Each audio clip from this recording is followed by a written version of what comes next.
Reserve बँकेचे governor Shaktikanta Das यांनी दर 2 महिन्यांनी होणाऱ्या मॉनिटरी पॉलिसी कमिटीचे निर्णय जाहीर केले. त्यानुसार रेपो रेटमध्ये कुठलाही बदल झालेला नाही आहे.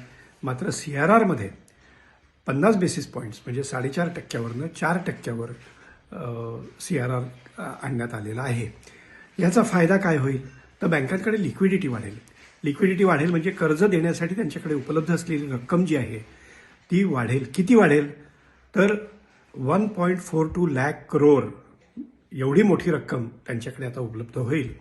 त्यामुळे बँकांना कर्ज देण्यासाठी जास्त फंड्स उपलब्ध होतील आणि इंडस्ट्रीला चालना मिळेल अशी एक शक्यता यातून दिसते.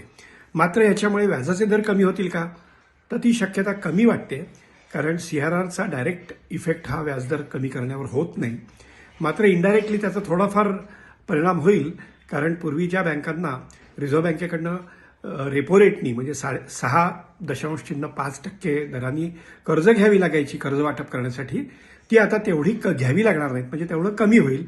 तर 6.5% जे त्यांना रिझर्व्ह बँकेकडनं कर्ज घ्यावं लागायचं ते कमी झाल्यामुळे थोडाफार व्याजाचा दर जो आहे तो कमी होण्याची शक्यता आहे.